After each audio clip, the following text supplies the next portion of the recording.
В Абхазский госуниверситет прибыло множество гостей со всех уголков Кавказа, от Дагестана до Карачаева-Черкесии, доктора и кандидаты филологических наук, преподаватели ведущих вузов, профессора профильных лингвистических центров и кафедр. В ходе второй международной научно-практической конференции, посвященной родному языку, они проведут в Абхазии несколько дней, поделятся опытом с коллегами, проведут лекции, поработают в рамках нескольких тематических секций.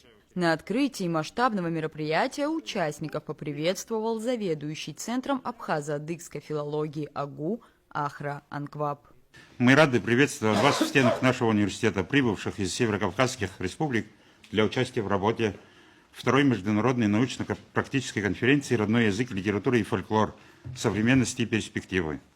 И выражаем искреннюю признательность за активное сотрудничество. Надеюсь, работа нашей конференции позволит снять многие вопросы и представить широкие возможности для обмена опытом в сфере сохранения и обучения родным языкам, повышению интереса к национальным литературам и заложит основу прочным традициям, способствующих укреплению научно-творческих и культурных связей между нашими народами. На открытии конференции с приветственным словом также выступили декан филологического факультета АГУ, доцент, кандидат филологических наук Батал Хагуш и заведующая кафедрой абхазской литературы, почетный профессор Госуниверситета Диана Аджинджал. Она в том числе поведала собравшимся об истории изучения литературы народов Северного Кавказа в стенах Национального вуза. До войны еще на филологическом факультете был всегда предмет литература народов Северного Кавказа. И вот после войны, уже когда мы вернулись в университет, просто я хочу вам какой-то экскурс сделать, и чтобы вы это знали. И когда мы вернулись, естественно, у нас все сгорело, ничего не было, новые планы надо было учебные составлять.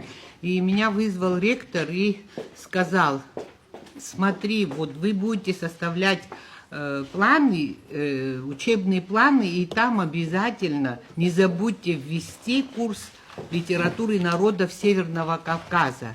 Самый такой момент, когда нам нужна была помощь и поддержка, рядом оказались наши братья. Это дорогого стоит. И поэтому наша задача какая? Не забыть это все и всем последующим поколениям передавать.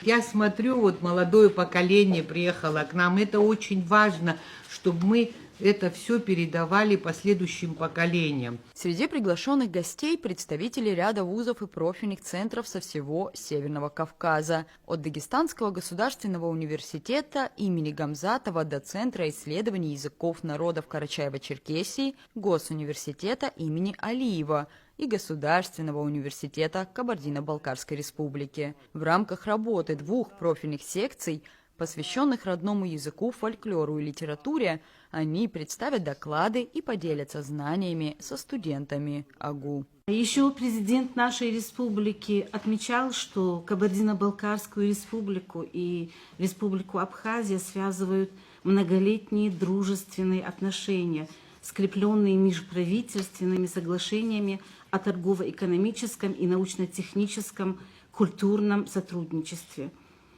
Образовательные же учреждения, в частности университеты, охватывающие основной интеллектуальный потенциал нашего будущего, призваны укреплять духовную, воспитательную составляющую дружеских сторон.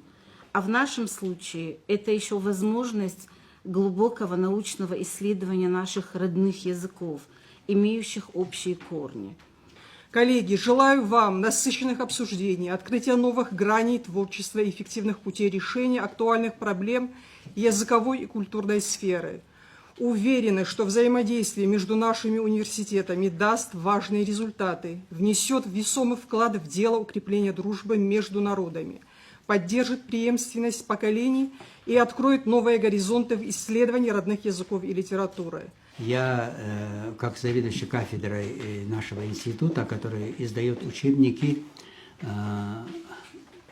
обращаем очень большое внимание на присутствие в наших учебниках абазинской литературы произведений абхазских авторов. В этом плане пока у нас в наследии только произведения, переведенные на абазинский язык старшим поколением. Вот эту преемственность, вот сегодня прозвучала вот эта мысль, надо эту преемственность продолжить и молодым литераторам вот этим вопросом заниматься. Вторая международная научно-практическая конференция «Родной язык, литература и фольклор. Современность и перспективы» завершит свою работу в Госуниверситете в пятницу 14 ноября. Рада Чачава, Торник Амичба, Абаза ТВ.